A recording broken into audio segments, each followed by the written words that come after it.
today in Rachel Lawson's lineup. Here's Rachel Lawson's starting pitcher, Sarah Hendiges, the ace for this Kentucky staff, making her 5th career start in SEC play. Well, and with Hendiges in the circle, she had the most innings pitched on staff this season, most veteran Kentucky returner, 4 complete games on the year, and is not allowed a home run this season. And she will face a Florida Gators offense that's been one of the best in the sport so far this season. Taylor Shoemaker set to lead things off for the 8th-ranked Florida Gators. She comes in on a 9-game hitting streak. Florida coming in 26-1 on the season, a perfect 3-0 in SEC play after an opening weekend sweep against Missouri. Hendiges is ready, so is Shoemaker. Let's do it from Kentucky. And a first pitch strike out of the right hand of Sarah Hendiges. Kentucky's ace this season out of Upland, California. Taylor Shoemaker, as we mentioned, coming in on a 9-game hitting streak. And quickly behind in the count, 0-2.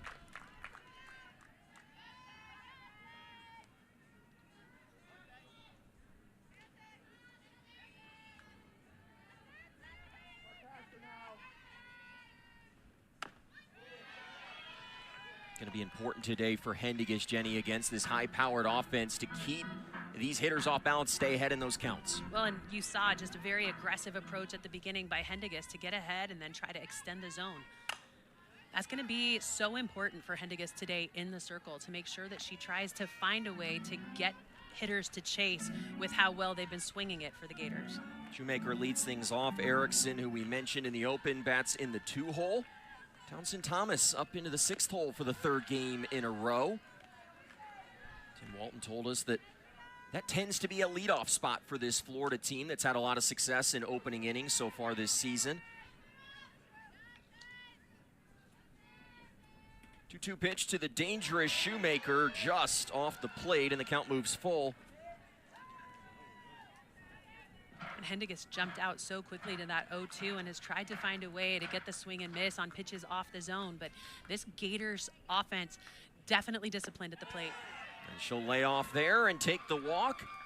The Florida Gators team coming into tonight, the nation's leader in walks. That was their 144th walk of the season. It's a leadoff walk, and now Jocelyn Erickson comes to the plate. You talk about a complete player, that's Jocelyn Erickson. So athletic, defensively, and in the box, just a formidable force that has found a way this season to become more calm and controlled, very mature at bats for her this year for the Florida. She was the 2024 NFCA Catcher of the Year. Reese Atwood won that award last year, and those 2 catchers back in college softball. Jenny, it really does feel like this is the golden era of collegiate softball catchers. Those 2 that you mentioned, Atwood and Erickson, definitely the top of the list for the most elite in our game. 2-0 called a strike to Jocelyn Erickson. 362 hitter, 28 home runs, and 101 RBIs over the last 2 seasons for the senior out of Phoenix, Arizona. 2-1 is low, and Hendiges is working herself into a challenging spot here in the 1st. This is a hitter that you just don't want to throw to. I mean, she's so dynamic. She can handle the off speed. She likes to go down and get balls and hit in the gap. She's not always trying to yank it out of the yard. And so definitely keeping the ball down in the zone is important against Erickson, and keeping her off balance with the changeup will be the key for Hendiges in the circle. Florida came in with a reputation of seeing a lot of pitches.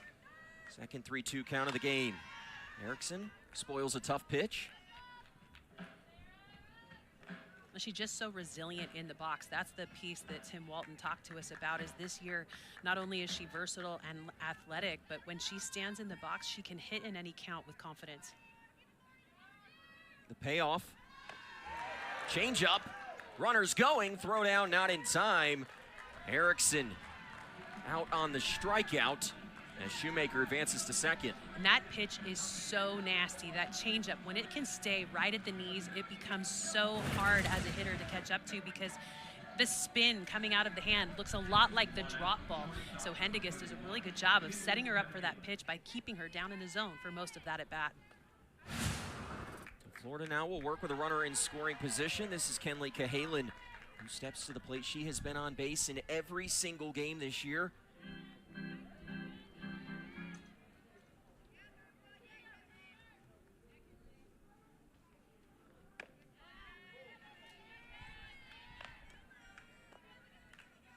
Cahalan, the starting third baseman for this Florida Gators team a season ago, moving over to shortstop this year after Riley Holtorf graduated.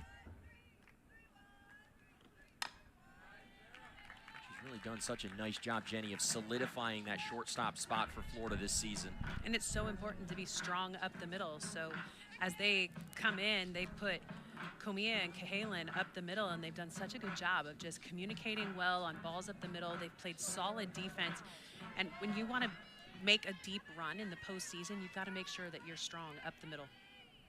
1-2 to Cahalan just off the plate. And Jenny, I kind of would have expected you to say that, being a former middle infielder, right? It's true. I played both short and second, but at the same time, the communication between those two positions, you see so many hard hit balls to the left side. You've got to be able to have a second baseman that can back up your shortstop. Soft ground ball to second, gobbled up by Blum, who goes the short way to first. Emery Donaldson playing first today for the first time this season. In there for Carissa Hamilton, who is the DP in today's game. Rachel Lawson really shaking up her defensive alignment as well as the batting order for this first game of the series.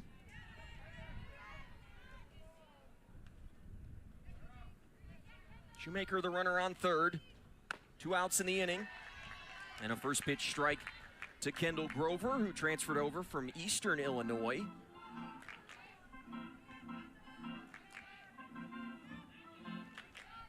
He was a 2-time Player of the Year in the Ohio Valley Conference and falls behind in the count here, 0-2. And when you're at the top of your game, it's so hard to think about transferring to another school. And when we talked to Coach Tim Walton about Kendall Grover, he said, you know, she didn't leave because she wasn't happy. She left because she just wanted a different experience, and that's what she's gotten for the Gators. 0-2 right down Broadway, and Hendiges bounces back after the leadoff walk. A couple of strikeouts. We head to the bottom of the first in Lexington. Back in Lexington, and Florida has Keegan Rothrock towing the slam. Comes in. Jenny is the nation's leader in wins in the circle with 14 on the year. She'll try to shut down this Kentucky lineup here to begin this series. And she dealt with some upper body issues last season, but was still the workhorse. Threw over 130 innings with limited free passes. Her outing against UCLA severely elevated her ERA this season, but she will be the one that they lean on all year long. She's coming off of a weekend against Missouri, won all 3 games, first Florida Gator since Hannah Rogers in 2011. And what can we expect from her in the circle? You'll see mid-60s, finding ways to compete through adversity. Her swing and miss pitch is that rise ball, so expect to see the ball up in the zone. Maddie Clark set to lead things off today for Rachel Lawson. Again, the batting order shaken up here ahead of their first game in SEC play. Allie Blum down in that 2-hole, coming off of a slow weekend against Auburn, trying to bounce back. Jenny, for this Kentucky offense, what are some of the keys going up against a pitcher like Keegan Rothrock, who's made lineups look poor all season? When you come against Rothrock, you know that she's going to be up in the zone, loves to throw that rise ball to multiple levels. And when that happens, you have to be trained in on seeing the ball down. But one of the things that she's worked really hard on in the offseason is to improve her mix of speeds. And with that, the improved speed changes will definitely be difficult to catch up to for Kentucky. Clark swings at the 2-1, fouls it off. She enters tonight's game on a 4-game hitting streak. Just under a 300 hitter on the season. Has been the team's primary shortstop throughout this entire 2026 campaign. 2-2 high from Rothrock. Anytime she's ahead in the count, you can anticipate that the ball will probably be up in the zone. Try to get that swing and miss, but that one's so far out of the zone, not a believable miss. So that one needs to come down just a little bit if she's wanting that bat to come through.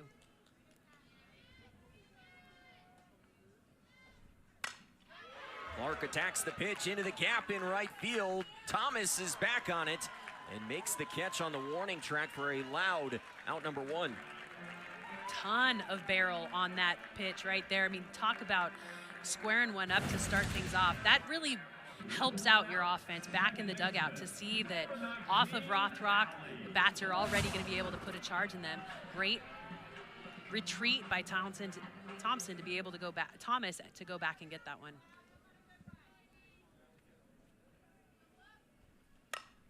Allie Blum attacks the first pitch, shallow right field. Shoemaker calls it and makes the catch for out number 2.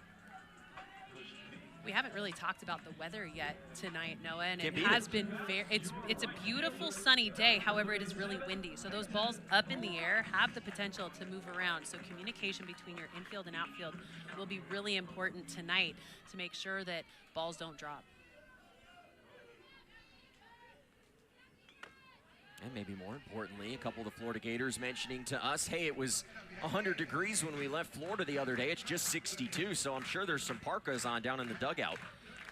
Yeah, it was funny listening to them talk about how cold it was. It was 95 when they left yesterday. Hey, I grew up in Florida, so I can relate a little bit. Walked out my door this morning, turned around, went and put a jacket back on, right? I wore a pea coat to the ballpark, I'm not gonna lie. Bunch of sissies up here. 2-0 to Peyton Plotz. Plotz has been one of Kentucky's best hitters once again this season. Comes in on a 5-game hitting streak. He's been on base 14 consecutive games, 26 times during that stretch. Exactly what you want to see out of your hitters at the top of the lineup. 2-1 fouled back. And Plotz has just settled in so well out in right field. She has solidified that spot defensively out there for Kentucky. And then at the plate has found power to all fields. She doesn't always finish her swing, which I asked Coach Lawson about. She said she doesn't need to. She's up there trying to execute a plan. Swings over the breaking ball for Keegan Rothrock, who has a clean 1-2-3 inning to begin the outing today. These two teams scoreless after 1 here in Lexington. Top of the second, Walker, Thomas, and Wesolowski. Lawson, her usual spot calling the pitches today for Sarah Hendiges. Incredibly successful in her tenure here at Kentucky, has won over 30 games in 16 straight seasons. Just an incredible run for this program, made it to the Women's College World Series. And Hendiges will begin her second full inning of work against Madison Walker. Another first pitch strike, 4 of 5 to begin this game. It's going to be a big key for her getting ahead of this Florida lineup. She's done that early. And that's the piece as a batter you need to pay attention to in the dugout. If a pitcher is trying to get ahead early, then being aggressive early in your at-bat bodes well so that they can't mess around with you by taking it out to the corners like she did there with Madison Walker. As Hendiges continues to get ahead of these Florida hitters, they need to make adjustments in the box. Coach Walton says his hitters are disciplined and aggressive. Well, right now, that discipline at the beginning of an at-bat is not helping them at the end as Hendiges continues to be successful late in counts. Look there at Tim Walton in his 21st year. At the helm of this Gators program, has won 2 national championships in those 21 seasons. They've lived in the Women's College World Series on a year-to-year basis. This team 26-1 to begin this 2026 season. Thomas shoots that one to right field. It drops in. She's thinking about 2. Plotz comes up throwing. And Thomas with a heads-up play in at second with a leadoff hit. We talked to Tim Walton about Townsend Thomas. He said, you know, that 6th spot seems to come up in leadoff-like situations a lot. And because of that, he puts a leadoff-like hitter down deeper in this lineup to be able to start things off. And there takes advantage of a little bloop single into right and puts herself in scoring position. She started the season as the leadoff hitter. It's spent the last 19 games. Prior to last weekend, down in the 9-hole. Into the 6th hole for the last 3. Hendiges will miss off the plate to Ella Wesolowski. 7-game hitting streak entering the weekend for the Mississippi State transfer.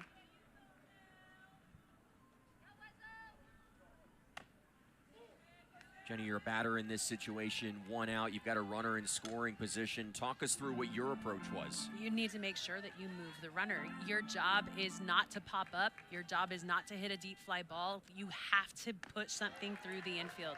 So elevating a ball in this situation is not what you want to do. Hendiges has kept the ball low in most of these pitches in each of these at-bats. And so as a hitter, you want to drive this ball hard through a gap. Wasilowski off the end of the bat. Donaldson gave it a look, just out of her reach. We mentioned a lot of the defensive changes that Kentucky has gone through this season on the infield. Today, there is only one player in the same defensive position from a year ago. So over at first base, Hamilton has actually been the consistent first baseman. Donaldson gets the nod today.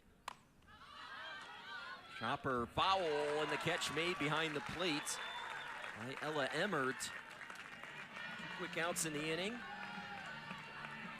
Emmert, one of the best stories. Rachel Lawson, every time we talk to her, wants to talk about Ella Emmert behind the plate. And this is an athlete that joined this program and has turned herself into a starting catcher in the Southeastern Conference. A lot of hard work going into that. When you talk about catchers at Kentucky, there is a long line of catchers who have been elite. And so for Emmert to be back there behind the dish, you know Lawson has a ton of confidence in her. And you know she's probably overworked because Rachel Lawson demands a lot from her catchers. She does, but when you think about the way Ella Emmert has stepped in and taken over behind the plate, she's got a plus arm, she is an elite receiver, keeps all of her pitchers very calm.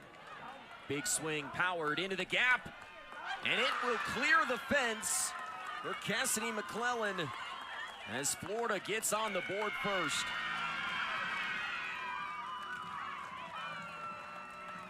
Two-run home run, her 5th of the year. And this pitch just gets left way too big over the plate. The misses for Hendiges prior to this one have been on the corners or down in the dirt. That one finds a ton of plate, and with that, Hendiges gives up her very first home run of the year, making sure that she finds corners, stays low in the zone, because this Gator offense is relentless, and they will continue to put a charge in the ball if you leave it big.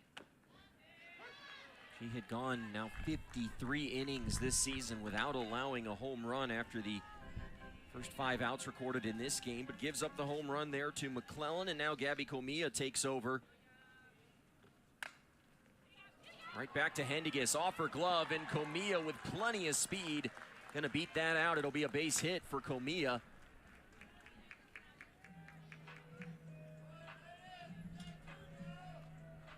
And it's so important here at the bottom of the lineup. We talk about how Townsend Thomas in that 6th spot is like a leadoff, but when you're in the 9th spot, you've got to get yourself on to flip things back over to the top of the lineup where Florida puts a ton of big swingers.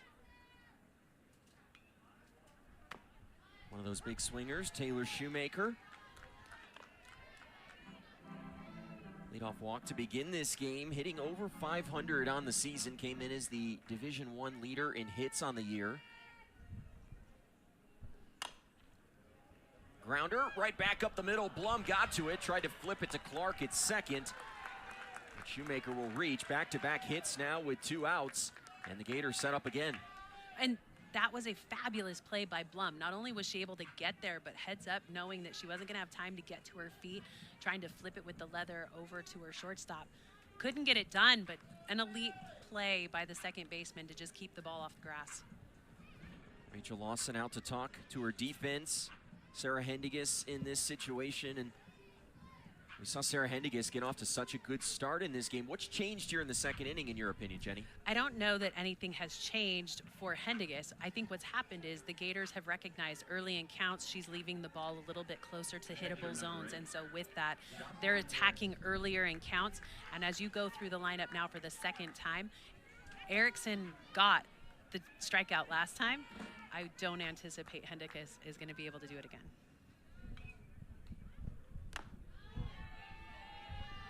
First pitch ball to Jocelyn Erickson. Struck out swinging to open off today's game. Coming into the season ranked as the Consensus top 3 catcher in the game.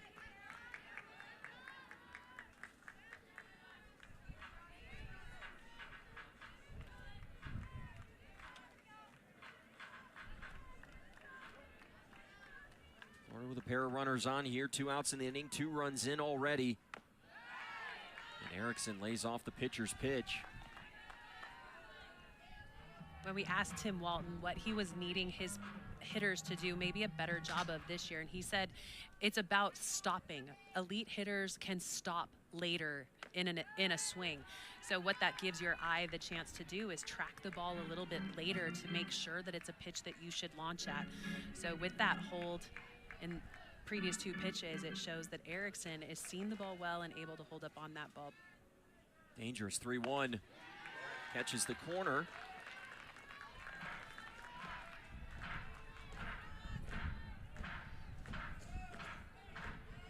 He's trying to battle through things here in the second.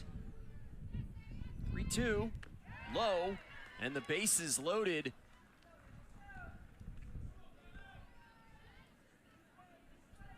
And she took Erickson to a full count in her first at-bat, went to the changeup in that last pitch, but got the strike in the previous at-bat there, couldn't get it elevated enough to keep it at the knees, and gives up the walk to load the bases. In steps Cahalan, which misses off the plate. Incredibly disciplined Florida Gators lineup. They don't hit north of 400 as a team if you don't have discipline at the plate. Cahalan lays off.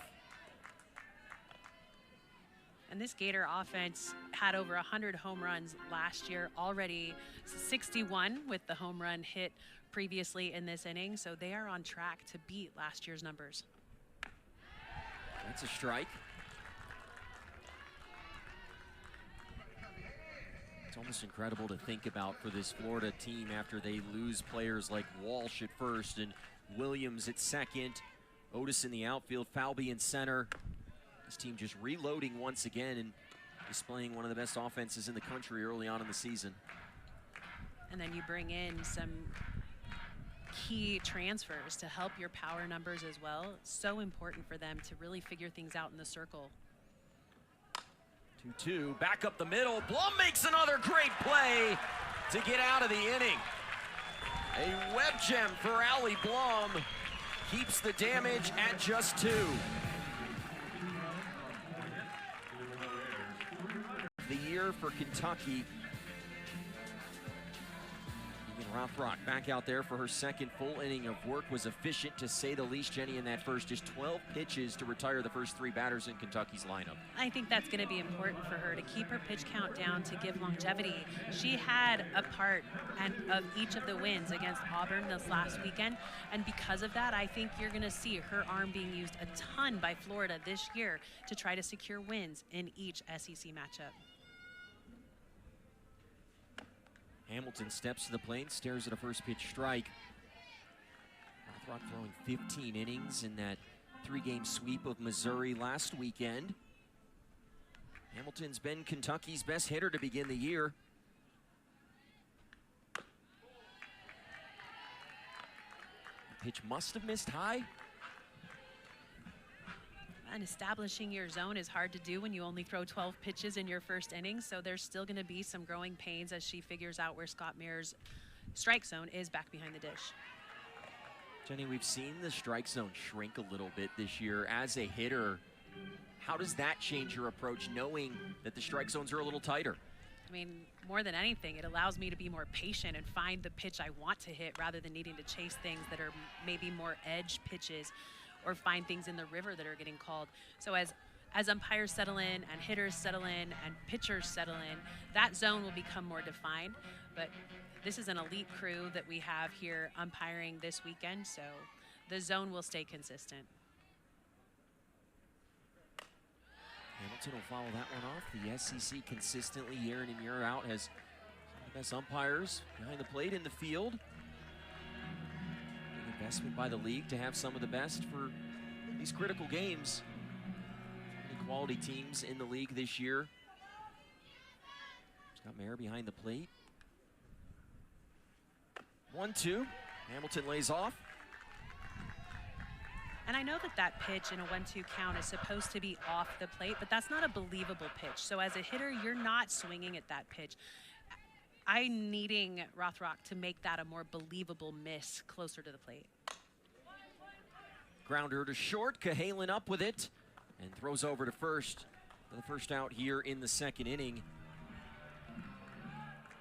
Florida coming in with one of the top-ranked defenses in the country, and if you're a pitcher like Rothrock in the circle, you know that you can lean into that defense and really rely on them. Yeah, they are solid. They are trained so well. I mean, the coaching staff at Florida with Tim Walton, Eric Thomas, and Francesca Anea, they truly run an efficient practice that trains their defense to be ready for all situations. Watching their defensive practices is impressive. And so for them, they are completely prepared for what gets thrown at them by any hitter in the SEC. 0-1 coming to Sleeman, misses inside. Mentioned some of the new additions to this Kentucky lineup this year. Sleeman transferring over from Central Michigan. Today gets the start at third. We've seen her at catcher, at DP for a majority of the season.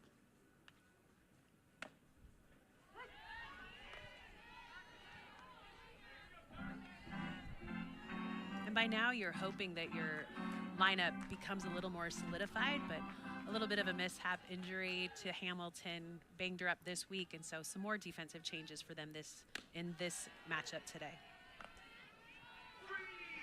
Everybody clap your hands.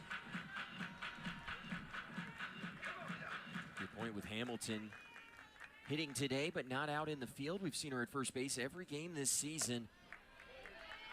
2-2 now, 3-2. Here to the five-hole hitter, Carly Sleeman.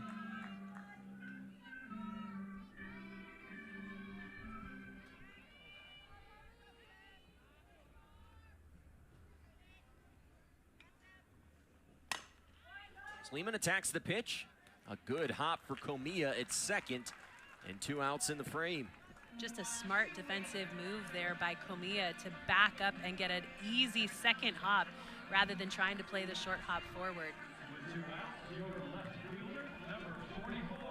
For the hop she probably loved getting as a second baseman off the dirt. Are you kidding me? That's like sing happy birthday to yourself, because that doesn't happen all the time when you're facing the hitters that you face in the SEC. Maddie Anson swings at the first pitch, beats the worm burners though. Oh, worm burners are the worst, because you're always guessing it's going to pop up and hit you right in the face, but they just stay low and go right through the wickets. Sure you got hit in the face a time or two, right? Oh. Your glove was pretty elite. I hate to admit it, but I'm sure it happened. It happens. 0-1 misses low here for Keegan Rothrock.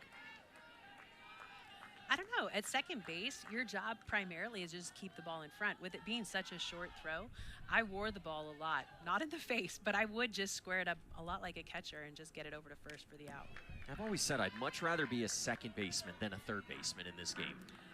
Most definitely. That additional 20 feet gives you a little bit more time to react. Or breathe. No doubt. Over there at third, we see a lot of them challenge batters by moving in 15, 20 feet up the line and have to have some cat-like reflexes. Anson powers it to right field, and Kentucky has their first hit as the freshman Maddie Anson delivers here with 2 outs. Well, that's something that they've been working on with Anson, is allowing her barrel to stay in the zone a little bit longer. There, followed that pitch on the outside part of the plate to drive it to the right side. That's an impressive improvement by the freshman. Rachel Lawson told us that the adjustment from high school to the SEC can be a challenging one. They knew she'd make it, just might take a little bit of time. On first with 2 outs here as Ella Emmert steps to the plate and stares at a first pitch strike.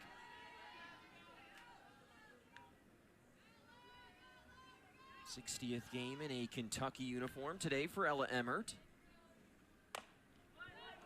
Chopper to second, Comia gobbles it up for the final out of the inning. Florida maintains the 2-0 edge here in Lexington as we head to the third. No runs on 1 hit, there were no errors, 1 runner left on base. You might be at the bottom of the SEC. It does not mean you are not some of the toughest competition in the country. And so Kentucky, while had a little bit of a struggle against Auburn last weekend, you can tell that they're going to be in the race for a tough season in the SEC. Sharply hit to short. We'll see how they score that. For Kendall Grover leading off the inning, it's going to be an error on the shortstop, Maddie Clark. It'll be her 10th of the season, and Florida will have the leadoff runner on for the second time in this game. You can anticipate sharp hit balls off the bats of the heart of the lineup for Florida. We'll bring up Madison Walker, the Missouri transfer. Florida won all 3 games against her former team this past weekend down in Gainesville to open their SEC season.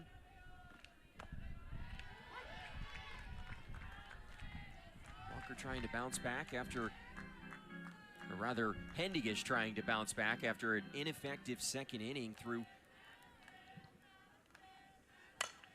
28 pitches.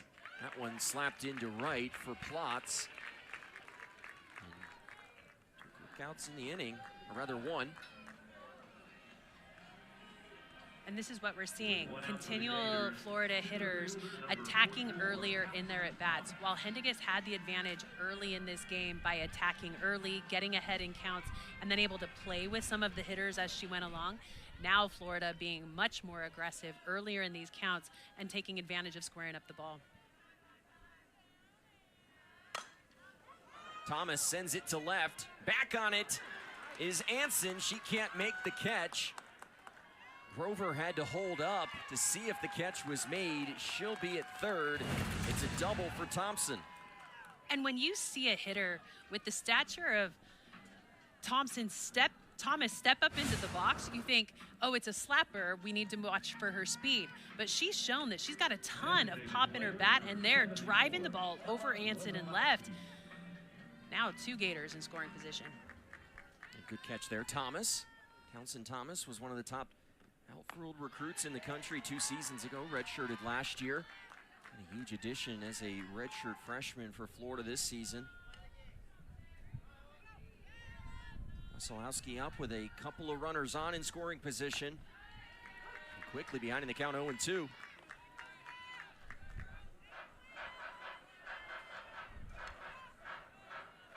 Henniges has had to labor early on in this outing against this top-ranked Florida offense. It's a big strikeout there as Emmer tags Wasilowski for the second out of the inning. And Cassidy McClellan coming up, and a 2-run dinger back in the second to give the Gators the early edge. Hendiges' best pitch in this game has been the changeup, and in that at-bat, she left a pitch with velocity over the heart of the plate, and Wasilowski made sure she capitalized on that on the outside part of the plate. And suddenly now, if you're Hendiges with 2 outs, a chance to pull a Houdini act once again in this inning. If you can retire McClellan.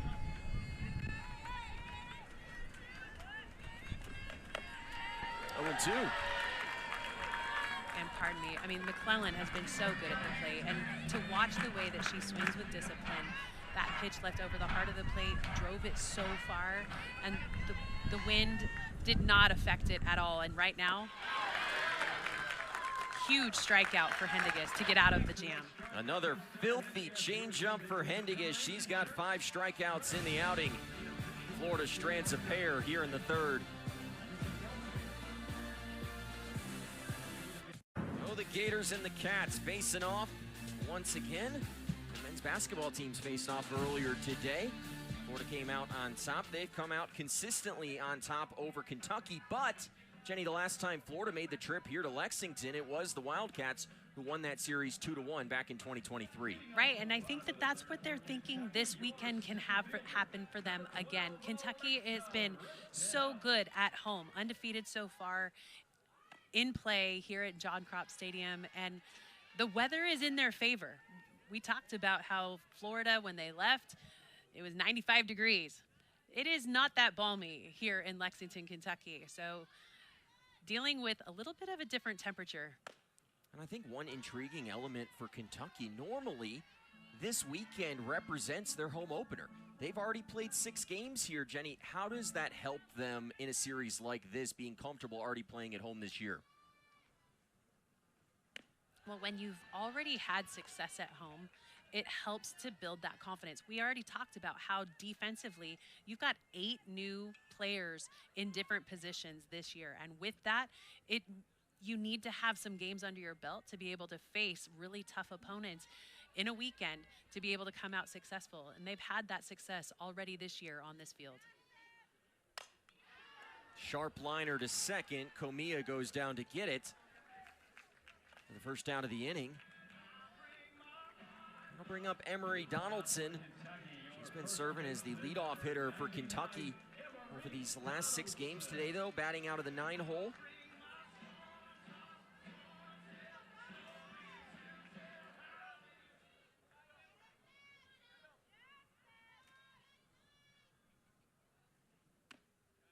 Donaldson will stare at a first pitch strike here. And Jenny, I went way down the rabbit hole this week on Donaldson. In her time as the leadoff hitter, she's been seeing over 4 pitches per plate appearance. Last weekend, she had 7 at-bats where she saw 5 or more pitches. That's exactly what you want out of a leadoff hitter, but similarly here in the 9-hole, an opportunity to jumpstart the offense, but pops out to short for the second out of the inning. When we talked to Coach Rachel Lawson midweek, we asked her about Donaldson and talked about how impressive she's been in that leadoff slot. And she said, well, don't get too comfortable talking about that. So we had anticipated that she was going to move around in the lineup, but did not expect to see her in the 9th spot. 2 quick outs in the inning here as Maddie Clark steps back in the leadoff spot today.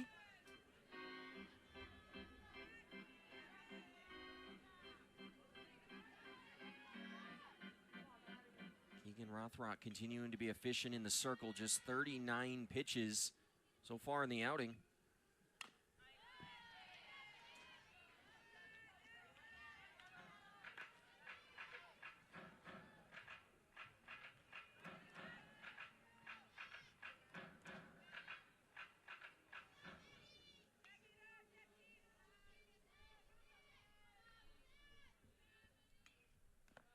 Clark lays off the 0-2.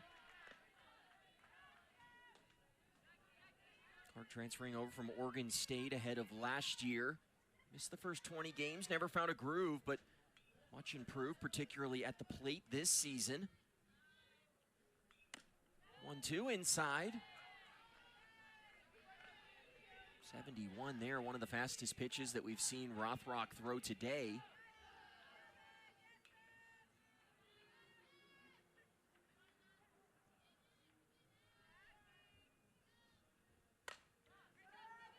Again to Cahalan at short, cleanly to first, and it's a 1-2-3 inning for Keegan Rothrock here in the 3rd.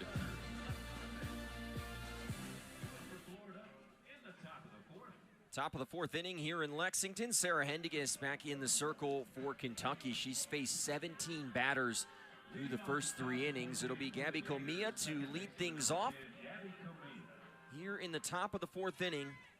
Eighth-ranked Gators up 2-0 over the Wildcats in Kentucky's SEC home opening series. Jenny, we touched on the stakes to begin this broadcast for both of these teams. Yes, we're just the 2nd weekend of March, but you really do get the sense that a series like this could loom large as you continue to move deeper and deeper into the season. And when we talk to both of these coaches, they understand RPI plays a key role in what their end of season looks like. But when you play in the SEC, you don't necessarily have to worry about RPI because you're playing in the top conference in the country. And with that, you're going to have a very high RPI. The piece of the puzzle that gets a little bit tricky is making sure that your season record is above 500. And that was a talking point that we had with Coach Lawson, and she's very aware of that. I think you think about Florida, this is a team trying to potentially put themselves in a position to host a super regional this year. You think about Kentucky and some of the rule changes, 32 seeds now. Could they sneak into that top 32 and perhaps help their path as Comia goes off the glove of Hendiges. She will reach. It's going to be a base hit. So Florida with the leadoff runner on here in the 4th. And at times it does feel a little strange to already be talking about the postseason, but it's going to come on us a lot faster than you think. When you think about where we sit in the season, you're kind of at the halfway point. So while pre-conference competitions are all done, you've got to pay attention to where you sit in your record, especially as you face difficult competition week in and week out. Those midweek games really play an important part, and Kentucky actually canceled their midweek this last week because of weather. They were supposed to face Southern Indiana on Wednesday. That game called off. Didn't end up being as much rain as probably had been anticipated. Official word from the program was they were going to try to reschedule that game, but sometimes things don't always align. Conference Championship Week will be right here at John Kropp Stadium that first week of May. And Shoemaker goes down swinging, a rare strikeout as Hendiges pours in the changeup. Well, and each of the changeups, each of the strikeouts that have happened here tonight have been down in the zone. All but one has come off of the swing on a changeup.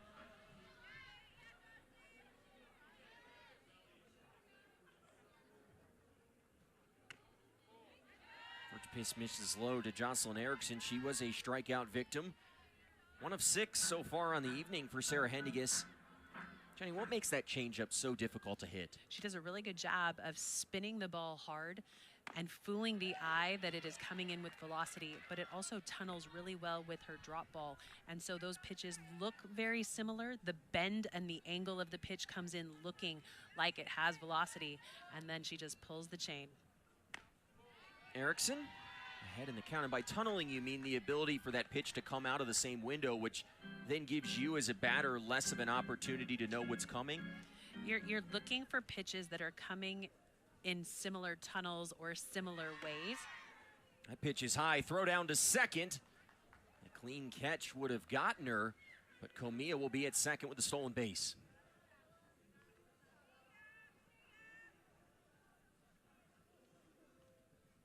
Now Emmert out to talk to Hendiges. Comia a little bit shaken up at second. Well, with that throw, it came right into the advancing base runner. So Comia went in hard, but the throw took the glove of Clark right into Comia. Luckily, nobody's hurt, but they did give her a chance to just rein everything back in, get her wits about her as she steps back onto second base. And we have received word that there is an official review taking place over that previous play. Didn't see who called for the review in that situation. Well, and she's already called safe at second base, so I guess I don't understand what the purpose of the review would be, because the ball was never received by Clark. And so they're looking to see. So could this be a potential obstruction call? But to your point, Jenny, if the runner has already been ruled safe, it doesn't feel like obstruction would matter in that situation. I'm not understanding the need for the review. If they're wondering about obstruction, it will result in this same exact placement of the runner. And it didn't even appear that Clark held on to the ball in that situation. Well, and they are giving the ability this year, the wording of the rule does give them the ability to have the ball bring them into the path of the runner. So Clark there was not obstructing the base. She truly was trying to advance to make a catch on a ball that was moving into the path of the base runner. So it does get a little intricate, but more than anything, I'm not understanding the reason for the challenge in this situation. Maybe the only question in this situation is, did Comia ever tag second? And then you pick up the ball and you tag her out, but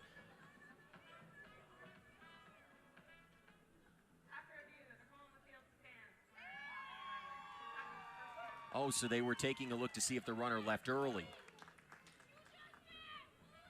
There are times when I wish we had a little Jiminy Cricket sitting in the review area to figure out what it is that they're looking at. So in that situation, left the bag perfectly fine.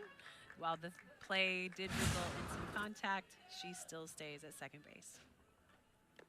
And that situation. Comia unable to leave that first base bag until that pitch has been released by Hendiges. And now Erickson will be on first base with the walk. Shortstop number 31, Kinley Cahalan. The runners on first and second, one out, and Cahalan stepping to the plate.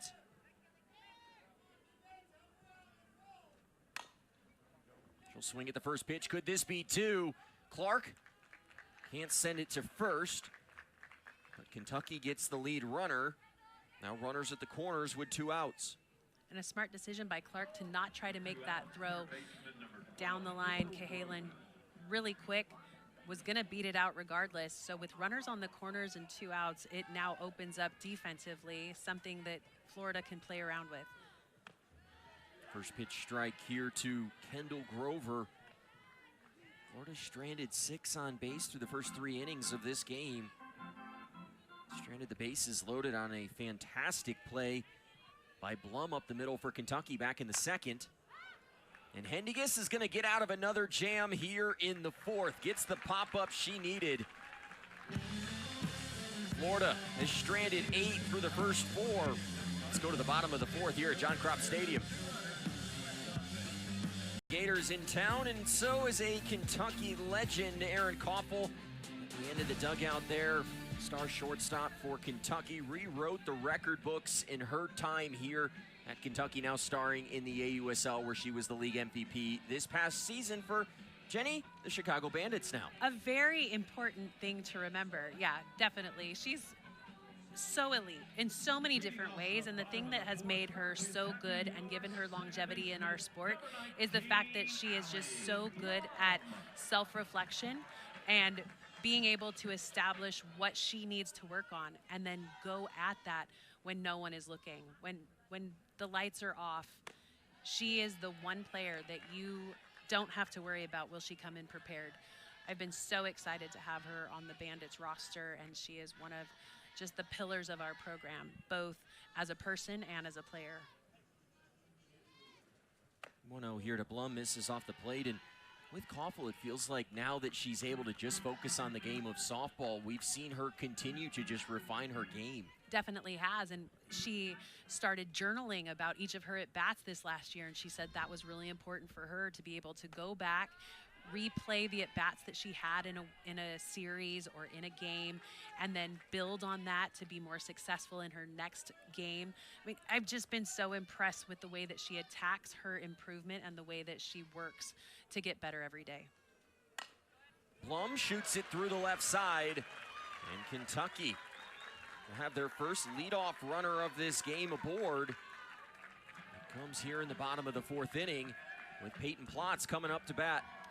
Well, and that's important. We've seen Kentucky kind of be late bloomers in terms of scoring, and with that, as the amount of outs they have to play with dwindles away, they have to be able to come out and be successful. And with Blum in the 2-hole leading off this inning with the base hit, it puts them in a great position to attack Rothrock their second time through the lineup. First pitch misses inside to Peyton Plotz, who's Kentucky's best hitter a year ago, has carried it into her junior season. Hometown kid having another big year here for the Wildcats.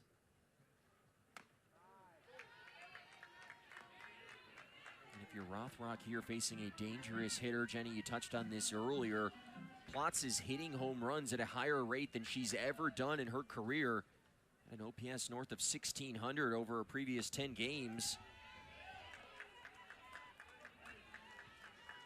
And she's just working to stay inside the ball, and what that does is it keeps the barrel through the hitting zone longer.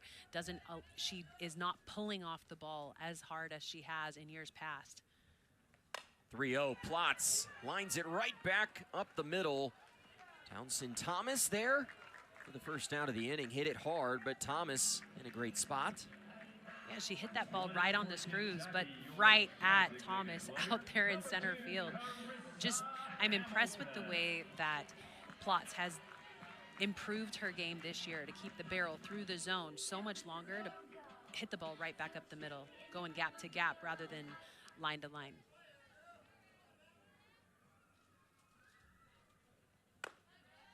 With one out in the frame, Carissa Hamilton steps to the plate. She's been Kentucky's hottest hitter lately. Having a huge season so far. Came into the evening hitting north of 430. 1-0 swung through. And a successful caught stealing. Blum gunned down as Erickson throws her out. Erickson back behind the dish. When she was at Oklahoma, she played behind Kinsey Hansen. She saw the writing on the wall. There was going to be limited opportunities for her to be able to take over for Hansen quickly. And with that, has established herself here at Florida, found a way to just step in seamlessly, and has done such a good job back behind the dish, controlling the run game, helping the pitchers, and swinging a stick that is just formidable. I think to your point, sometimes we knock on the transfer portal, but her situation is an example of why that transfer portal is in place. You get a better opportunity here at Florida, and now she's turned herself into one of the best catchers in the country. She definitely has, and more even to the point that the transfer portal, while it used to be a bad word, now has changed and evolved into something where it gives players opportunities to shine in different roles. 2-2, sky high pop up for Hamilton. Erickson makes the catch in fair territory for the final out of the inning. Deegan Rothrock has retired the last 7 Wildcats she's faced. We're heading to the 5th here in Lexington. Sarah Hendiges in the circle for Kentucky has been so good at keeping these Florida hitters from attacking. Ball down in the zone with the drop ball, but it's that changeup that has gotten a ton of swing and miss, sitting on 6 strikeouts here in this matchup. Hendiges back out there for the 5th. Will face the 5, 6, 7 hitters in the Florida Gators lineup.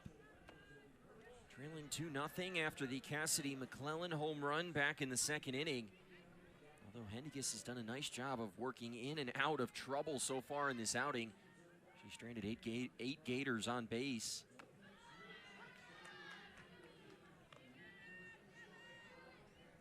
Madison Walker 0 for 2 tonight.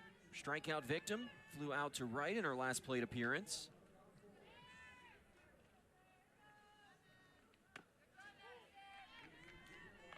And Jenny, if you're Kentucky, so far this game has played out how you hoped it would. Your pitcher has been able to keep you in this game. You just need the bats to get going to try to get back into this contest here in game 1 of the series. Another filthy change up there from Hendiges. You're right, she's 1 pitch away from having a brilliant outing. That 1 pitch that was left big to McClellan, the huge home run, that's the difference in this ball game. Her defense has shown up really well back behind her, as with the bases loaded, ball up the middle, Blum with a huge ground ball grab to get out of the inning. I mean, her defense is showing up, and she's keeping the ball down. That's tattooed into the gap. Walker gonna make the turn, and it's out of here. A line drive approach. It gets over the wall, and Hendiges has given up her 2nd home run of the year. Well, the announcer jinx seems to work again on Hendiges, who had been keeping the ball down in the zone so well. When you elevate against hitters like the Gators, you gotta hold your breath, because that ball was sent right down Main Street. When you deliver a pitch on a platter like that, you're gonna pay. Walker, huge home run there. It was a solo shot, but it's enough to give Florida the 3-0 lead. Hit that ball incredibly hard, but I honestly was a little surprised that got out. Although the wind gusting in center field, we've seen a blustery day here in Lexington. 5th home run of the season for Walker, as Hendiges bounces back with a first pitch strike to Townsend Thomas. A couple of doubles already today. Ball's behind in the count, 0-2. Just so impressed with Townsend in the batter's box. She is so fast, and as a slapper has the potential to drop a bunt, but in her last at bat drove the ball deep to the left field wall. I mean, she has so many tools in this 6th slot for the Gators. She's impressive because she can hit for power and drive in RBI if she's got hitters on base, but she can also put herself on, and in running situations can steal as well. Fouls off the 1-2, and Tim Walton told us earlier this week that Townsend Thomas perhaps a potential leadoff hitter down the road, whether it be this season or later on in her career, has that skill set. Came into the day hitting .359. That's gone up. Grounds back to Hendiges here for out number 1. And you mentioned it, Walton wants her in that leadoff spot in the future. And so as she sits in the 6th spot right now in the lineup, she's developing maturity, plate discipline to be able to give her the skill set that will be needed as she sits at the top of the lineup in the future for Florida and give them better looks and better approaches in the leadoff slot and set the tone. And you can imagine if you're Tim Walton and you have hitters like Shoemaker and Erickson that maybe you could move down, put more runners on base in front of, that makes you salivate a little bit. Most definitely. The more ducks on the pond, the better the result when the ball leaves the yard. 1-0 called a strike to Ella Wesolowski. He's fouled out and struck out in this outing, entered on a 6-game hitting streak. Had a nice weekend against Missouri, hit north of 400. A home run in that 3-game series. He was one of the go-tos at catcher last year for Mississippi State. 2-1, hit hard. Donaldson gobbles it up, sticks with it, and steps on first for the 2nd out of the inning. And over there at first base, you can play that like a hockey goalie. You just need to block it up to be able to keep it in front and then make a nice, easy jog to the bag. That's so important. Balls to the right side of the field don't always have to be fielded cleanly to get the out. Donaldson's first appearance at first this year. Henniges will miss to Cassidy McClellan. So far, her 2-run home run back in the 2nd is the difference in this ball game.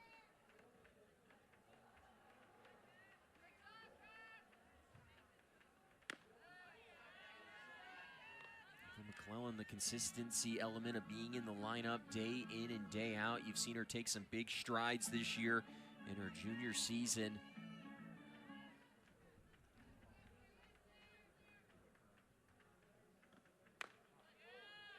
(3-0) now.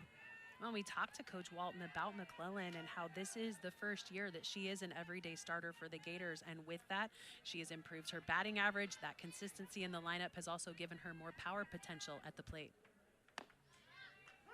Strike there, right down Main Street. Seen her bat as high as 4th in the lineup this year. 6th has been where we've seen her a lot lately, although dropped down to 8th over the last 3 games. Hard hit to 2nd, Blum with it. And Hendiges retires the side, though she gives up a home run. It's 3-0 Florida. Kentucky gonna try to get the bats going when we come back. To ever hit 100 home runs as a team. It was yours. It was back in 1994, the first time a team had ever hit 100 home runs, but a lot of that has to do with the ball. The ball changed from white to yellow. Jenny Dalton-Hill was a young sophomore on that Arizona team that was the first to go over 100 home runs in an NCAA season. Consistently seeing more and more home runs year in and year out. The bats have gotten hotter. These hitters have just gotten stronger.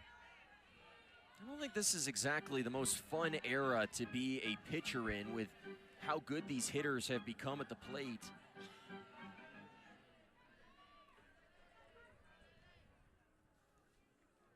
Carly Sleeman facing Keegan Rothrock for the 2nd time.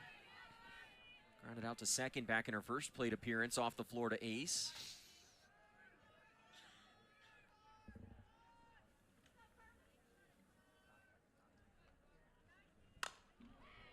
Sleeman skied into center field, and that one's not coming back. The Wildcats on the board. Sleeman has her 4th of the year.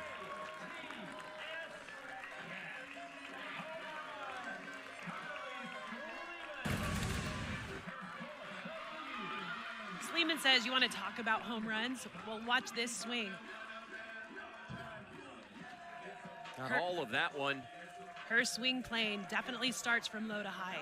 That is something that she has done all career. And because of that, that elevated swing plane leads right to that huge home run. Home runs ticking up this year for Sleeman. Had 6 a year ago for Central Michigan.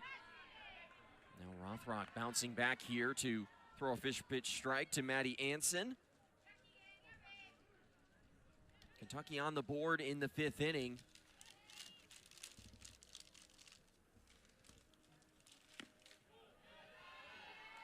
Rothrock has been incredibly consistent in the circle so far today, but at times she's had the tendency to leave a pitch up. We saw her do that there to Sleeman. 1-1 fouled straight back. Well, and when you leave a ball big, it does give the opportunity for hitters to definitely put a charge in one. But I think Rothrock has been having such great pitch counts that she's been able to miss at times, and the Kentucky hitters have not taken advantage. 1-2 for Anson, fouled straight back to the netting. The veteran Keegan Rothrock in the circle. Maddie Anson, her first SEC home series for the freshman out of Commerce Township, Michigan.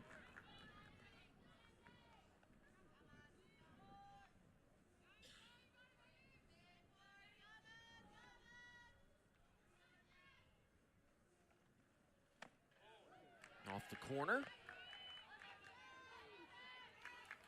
And it's easier as a hitter to make adjustments when you've seen a pitcher more than once. So as we go through the lineup the second time through, these Kentucky hitters are making better adjustments off of Rothrock. 7th pitch of the at-bat misses high as the count moves full.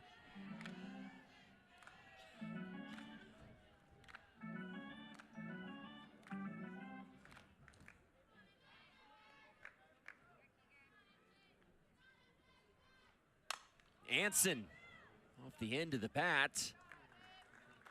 And Cahalan makes the catch. It's short for out number 1.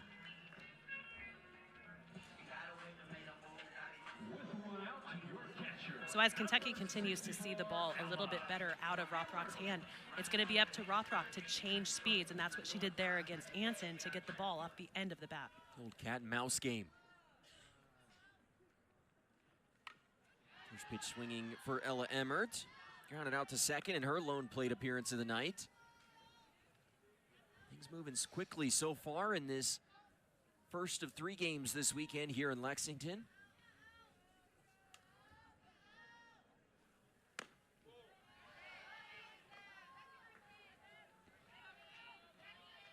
Keegan Rothrock has been the mainstay for this team. As you mentioned earlier, Jenny dealt with injuries last year, so threw a lot of innings.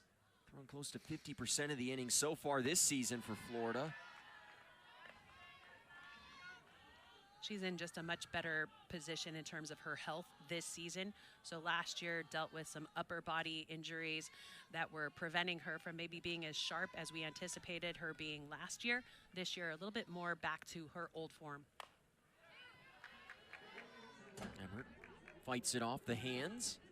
That old form was historic in her freshman year through 262 innings, 45 starts, 33 wins. Became just the second Florida Gator under Tim Walton to win SEC Freshman of the Year. The other, pretty good, Amanda Lorenz. I think pretty good's probably underselling Lorenz a little bit. More than a little bit, for sure. And actually, Amanda Lorenz is one of the reasons that Erin Koffel is at Florida as a GA. Their friendship kind of lent into that relationship with Tim Walton. She played for Tim Walton on Team USA in Pan American Games. 2-2 misses low for Rothrock. And Jenny, I was looking back in Keegan Rothrock's bio, and she was a 3-time Indiana Gatorade Player of the Year, so she had to go to Florida, right? Is that how that works? Payoff pitch, cold strike 3. Emmert down looking. Second strikeout of the day for Rothrock, who's gone over 400 in her career today. I guess if you invent the drink, right, if you have an award named after it, you should get all those players, correct? You would hope so. Doesn't always work that way. No, every state has a Gatorade Player of the Year. Yeah, to your point, Abby Hammond for Kentucky was a two-time Gatorade Player of the Year here in the state of Kentucky during her high school career.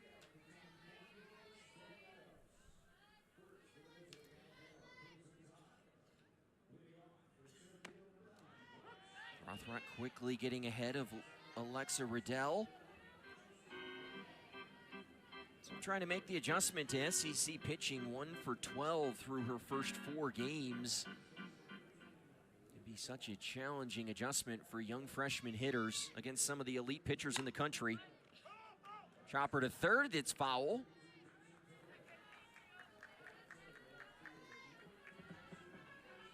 And when you think about Rothrock in the circle, she's so good at just staying close to the zone, mixing up her speeds. She has very low free passes. That just is her second strikeout of this game. She'll get her third here. Snap throw to first for the final out of the inning. A pair of strikeouts for Keegan Rothrock. Gives up the home run, but continuing to roll here in Lexington.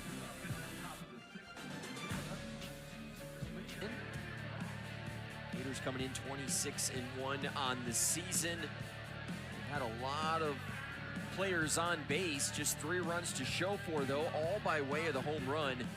Kentucky finally gets on the board, a Sleeman solo shot in the home half of the previous inning. Sarah Hendiges still out there. Incredibly effective in this outing. Hendiges, 6 strikeouts, the 3 runs she's allowed, all have come by the home run. Jenny, most importantly, what Hendiges has been able to do throughout this entire game is minimize the damage against one of the best lineups in college softball. No, she's done such a good job of keeping the ball down in the zone, mixing speeds. She's left a couple of pitches big, and the thing about Florida is when you throw a pitch big, they're going to attack, and that's what's happened in this game. That's the difference in the ball game. 3 runs on the board via the long ball. 3-0 pitch in at the knees. Gabby Comia has been on base twice today. Also stole a base back in the 4th inning.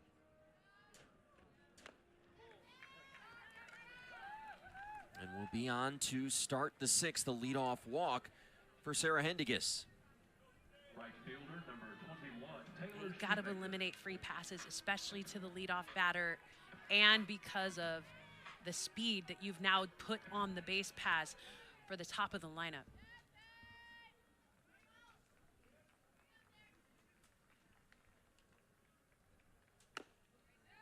And a first pitch strike to Taylor Shoemaker, who extended her hitting streak to 10 games back in the 2nd inning. An incredibly impactful hitter here in her sophomore campaign. Came in and lit the college softball world on fire last year as a freshman. Was named the NFCA National Freshman of the Year, a consensus All-American. I'd call that a great way to make an introduction. No doubt. Yeah, and she's so good. I mean, Shoemaker, just a sophomore. And with that, it shows that she stepped in, prepared, mature, and able to attack quickly in the best conference in the country. And Tim Walton, when we talked to him earlier this week, gives a lot of credit to her travel ball team, the OC Batbusters that she played for. Mike Stith, the longtime coach of that program. And a lot of talented players that have come out of that program over the years. You mentioned Amanda Lorenz, that was her travel ball team. And Jenny, as you go back and look through the history, there was quite a few great former Arizona players that played for that organization. Yep. Jenny Finch, maybe the most elite of all of them. Shot through the left side. And Shoemaker has her 2nd hit of the evening. And the first 2 have reached here in the 6th. I think the thing that caught me a little bit more off guard about Shoemaker's success is the fact that she doesn't like video. That clouds her vision and maybe impedes her aggressiveness at the plate, makes her think too much. So she's one of those hitters that does well with less information. And that one is clobbered and over the fence. Erickson delivers. You knew it was a matter of time. Her 14th home run of the season as Florida breaks it open here in the 6th. In her last 2 at-bats, she got walked. In her first, she got fooled and went down via the strikeout. In this one, she said, no, I'm going to take this one into my own hands. That's a little bit of an off-speed pitch down in the zone. It wasn't a pretty swing, but she barreled it up so well that there's nothing that Plotz can do out there and right. Huge 3-run jack for Erickson. And Rachel Lawson now out to talk to Sarah Hendigas. Looks like she's going to take the ball from her ace. Kentucky. Actually, she's going to leave the ball in the glove. It appears we may see a pitching change.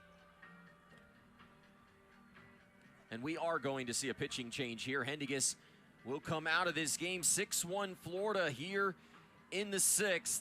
Rachel Lawson going to her bullpen.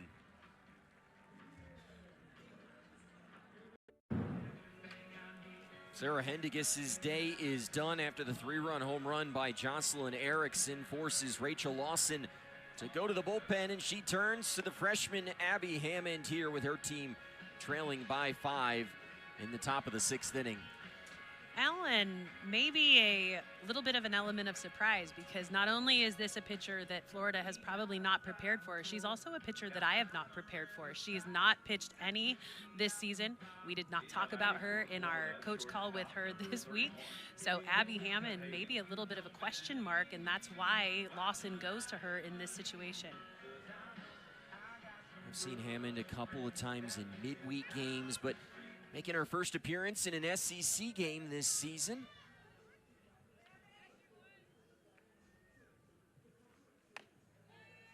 Hammond, the young freshman out of Lexington, Kentucky. The first pitch misses off the plate here to Kenley Cahalan. This was a 2-run ball game heading into the 6th. Erickson breaking things wide open.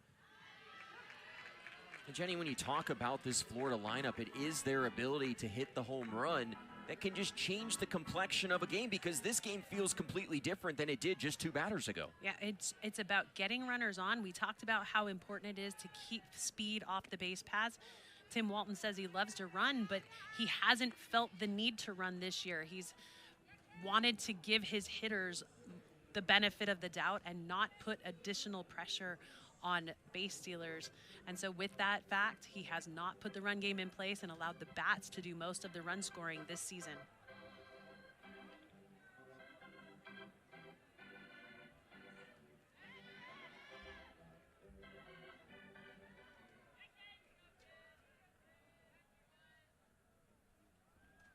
Two 2-1, Cahalan extends her on base streak to 28.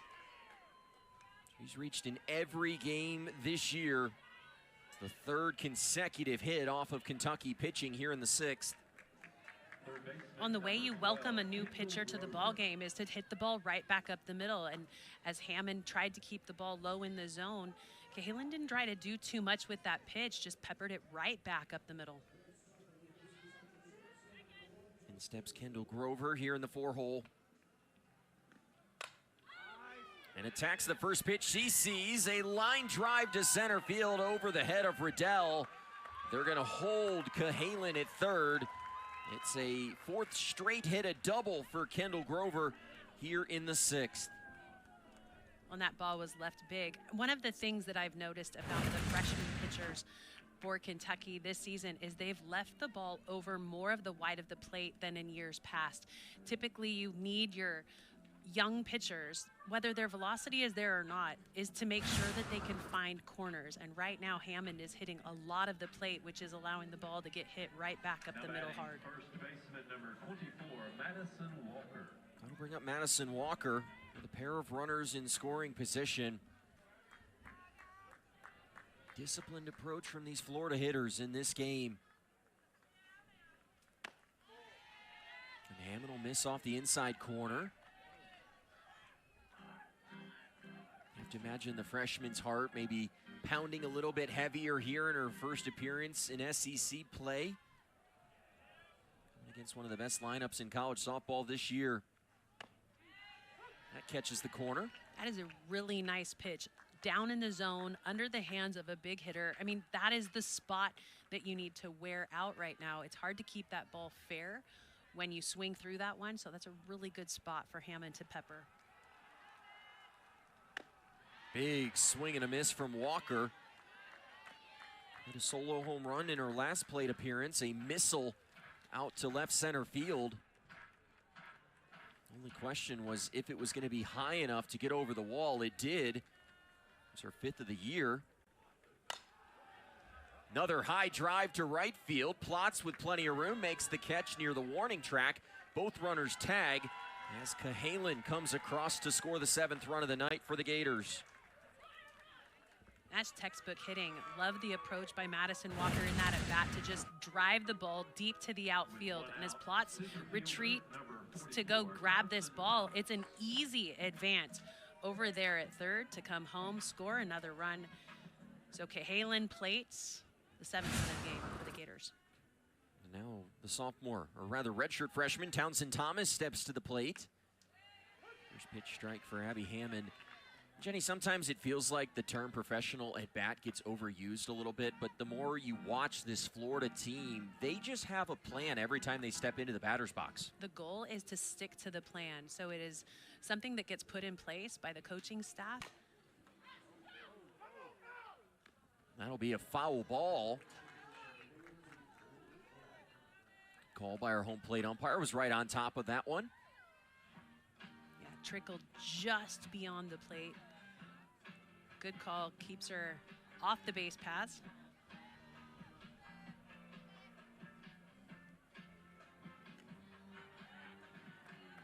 Looked like Tim Walton may have considered a challenge on that play, chose not to. Kendall Grover over at third. Thomas at the plate.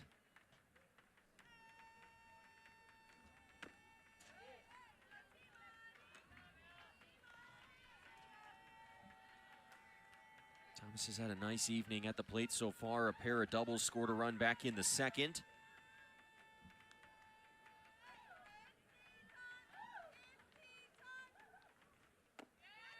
Hammond again misses low. Well, in this situation with a runner at third, your defense is going to be a little bit more shallow, trying to keep that runner at third base.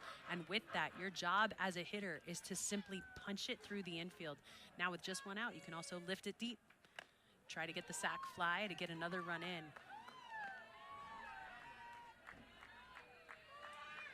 Situational hitting, such a big part of the game in these situations. Thomas trying to come through.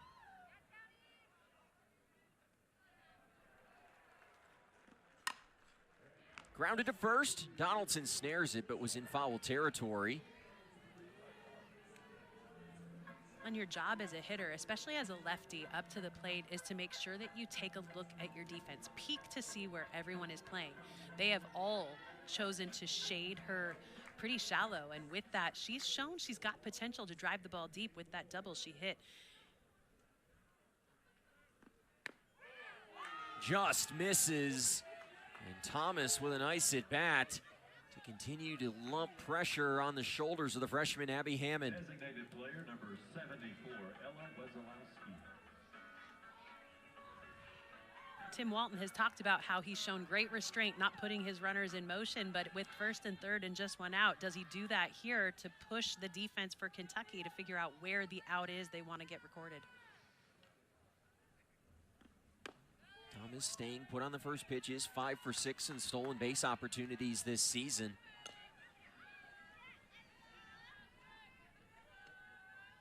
Agree, feels like a time that you put the game in motion here and try to force this new look Kentucky defense to make a play. Thomas again staying put. 7th batter to come to the plate in this inning is Ella Wesolowski.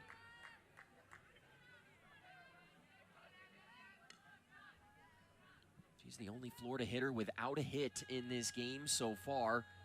And Rachel Lawson coming back out to the circle to talk to her freshman pitcher. Get the sense you're talking to the pitcher here, but you're probably also going through some defensive alignment, where you're going if a ball's hit right at you versus to your side. Well, and you need to know, thinking about it as maybe a shortstop, if the ball pulls you up the middle, try to turn 2. If a ball takes you toward third base, hold your runner and go 1. I mean, there's so many things that you need to do in your pre-pitch preparation as a defender to be prepared for what happens when the ball gets hit. When the ball is contacted, it's too late for you to figure out what you need to do with it.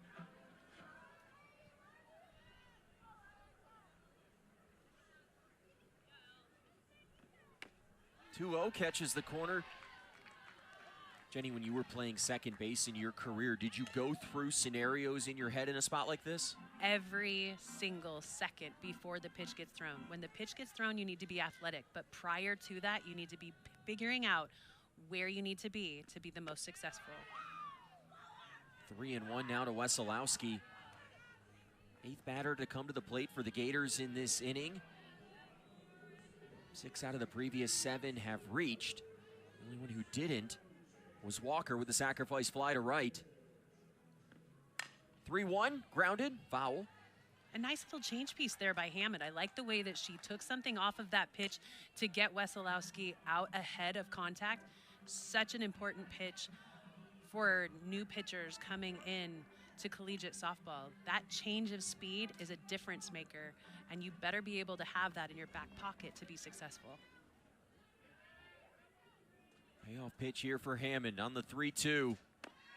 Misses inside, and the bases are loaded after back-to-back walks. Jenny, when you think of a freshman pitcher, what's the biggest adjustment that they have to make going from high school, the club scene, to now pitching on the biggest stage? That's one of the things that actually Coach Lawson talked about, was going from travel ball to fall ball to pre-conference and then into the SEC. You cannot miss pitches. You can't miss over the heart of the plate. They will be punished. So as a young pitcher playing in the SEC, you need to make sure that you hit corners, you have speed changes, and you're not afraid to elevate, but you have to trust your spin. So many times, velocity reigns supreme in our game at the lower levels. Well, velocity doesn't win you ball games when you get against the best hitters in the game. So you have to make sure that you can hit spots and make the ball move through the zone and not just to the zone. Tim Walton making the decision to go to a pinch runner at first base for Wesolowski. It's Allison Sparkman, who you'll also see in the circle at times. So she'll be at first base here. Bases loaded and 1 out. Florida's officially batted around here in the 6th inning as McClellan steps to the plate. It was her 2-run home run back in the 2nd inning that got Florida off to a great start to this game.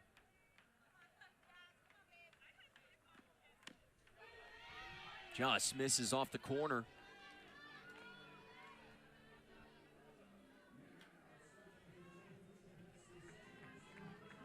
Kentucky flirted with trouble in those early innings. Sarah Hendiges stranding 8 Florida Gators runners on base. The Gators just continuing to trust the process heading into this 6th inning, have put 4 more on the board.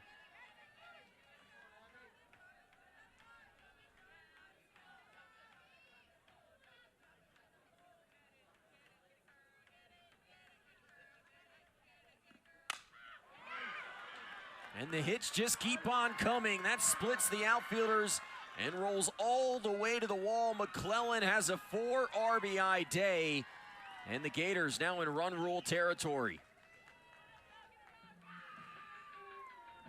Well, and in that situation, we've already seen McClellan hit a home run today, but with the ball down in the zone, your job as a hitter is to just absolutely square it up and try to push it through the infield. Not only did she push it through the infield, but a bad angle taken by Riddell out in center allowed that ball to get all the way to the wall.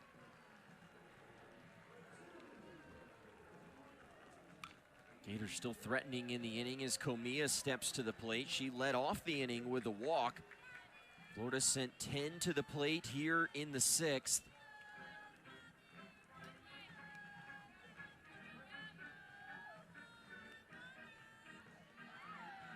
A patient approach early in this game for Florida has paid off in a big way here in the 6th.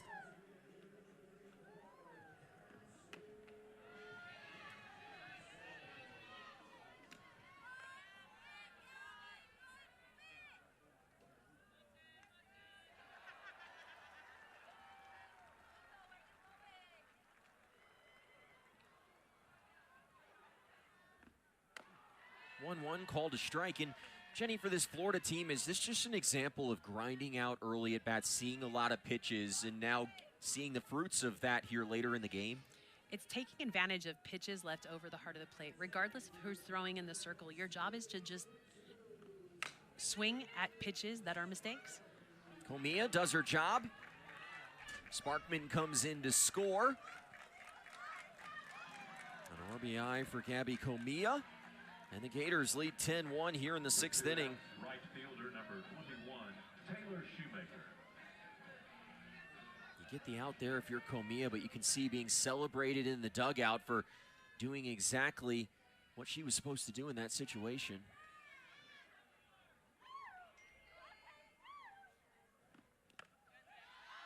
Bouncer. Good snare there from Emmert behind the plate. Well, we've seen Hammond doing a pretty good job of keeping the ball down in the zone, and she's going to need to do so against the top of the lineup for Florida, who's got a ton of power and great plate discipline. Hammond a year ago was pitching in high school softball here in the Lexington area. Now in her SEC debut, facing one of the best hitters in the country. Yes, Tim Walton, he'd say one of the best hitters ever in this game, with how she's performed early in his career, or her career rather. Fouls that one off, and Hammond is ahead 1-2. She's one of 3 Florida Gators who are on the top 50 Player of the Year watch list this year. One of the things that he's been impressed with about Shoemaker this year is she's improved her walks. She's been willing to take the walk and not swing outside the zone, showing much better maturity at the plate.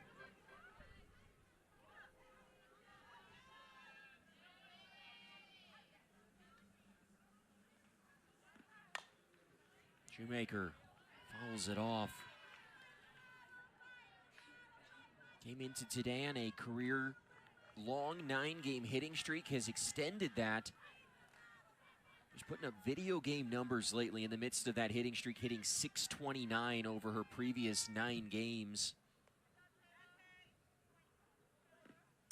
1-2, hit hard to right.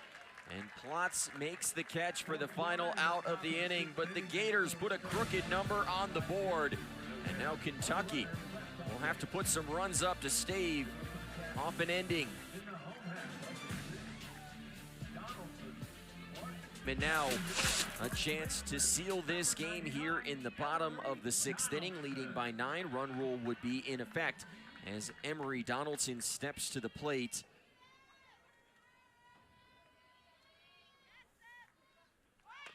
Keegan Rothrock's first pitch misses inside her 70th, or rather 80th of the evening. And Jenny, if you're Florida, best case scenario for what Rothrock has been able to do, you knew that you'd probably have to use her a couple times in this series. And with how efficient she's been in this game, you probably could use her for a couple of innings tomorrow, potentially. It gives you longevity, definitely, with Rothrock keeping her pitch count down. We saw her get the win in each game at Mizzou, and I anticipate we will see her again this weekend. I don't know if we'll see her tomorrow. Tim Walton has faith in each of the pitchers that he has on staff, but Rothrock is definitely an ace in his back pocket that he can pull out at any time. Olivia Miller, Leah Stevens, a couple of pitchers that could factor in. Florida currently without their number 2 pitcher, and Ava Brown, who injured herself playing first base a couple weeks back. There was some concern initially that they might not get her back this season, although the signs since have been really good. And now Florida hoping to get Ava Brown back at some point this year. And you think about how good this Florida lineup already is, but It's their pitching staff that I think is the question right now as they head deeper and deeper in the season, in particular with Brown being out. Definitely. Ava Brown is a key cog in the wheel for Florida. She did make the trip, but we do not anticipate seeing her this weekend or for a couple of weekends as they continue to work out that lower body injury that she suffered a couple of weekends ago. Gators pitching good, though, for the most part to begin this season. Keegan Rothrock doing what she needs to do as an ace. Has now thrown over 50% of the innings for the Gators on the year. A nice at-bat here for Emery Donaldson. We told you earlier in this game she's been seeing a ton of pitches at the plate. She'll work the leadoff walk here to begin the home half of the sixth. Well, and maybe Rachel Lawson's just, I know she's intelligent, but she had been hitting Donaldson in that leadoff slot most of the year.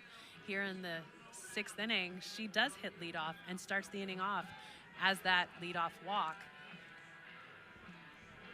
I think to your point, though, you probably would have preferred a leadoff walk earlier in this game when you weren't trailing by 9. But a leadoff walk nonetheless here in the home half of the sixth. Maddie Clark moved up in the lineup today, up into that leadoff spot. So far 0 for 2 today.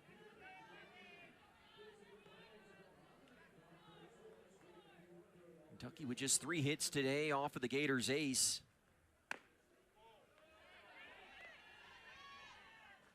Jenny, what's Keegan Rothrock done good today in the circle? She's trusted her defense. She's hitting corners. She's changing speeds.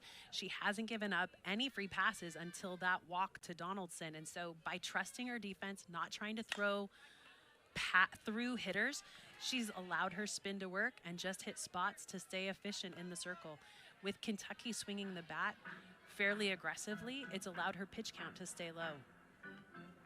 Really just the lone blemish in this game was that leadoff home run to Carly Sleeman back in the 5th. Really her only bad pitch of this game was that pitch that Sleeman hit over that right center field wall. Well, and pitchers do miss pitches all game long. The key is, are you ready as a batter to unload on a pitch that is a mistake? And Sleeman right now is the only one that was able to do so. Big swing here from Clark, skied into center field as Thomas makes the catch for out number 1. And I think that's where Rothrock's ability to stay ahead of these Kentucky hitters and not put them in potential counts that they can tee off really allowed her to get deep in this outing today. Yeah, she's not been trying to strike people out. She's been staying pretty disciplined and close to the plate, getting swings and misses, but more than anything, it's Kentucky that has not been able to square up the pitches that are left a little bit bigger on the plate. Allie Blum steps in, singled off of Keegan Rothrock back in the 4th. Grounds to 3rd. Grover over to 1st. And 2 outs here in the 6th. The Wildcats down to their final out. And when you watch the way that Rothrock continues to dance through each of these at-bats for Kentucky, she's doing a really good job of mixing her speeds. And that speed change is what gets the ground ball, like you saw right there by Allie Blum. The barrel came through the zone a little too early. She was expecting more velocity, and so a nice little out by her third baseman gives her the 2nd out of the inning.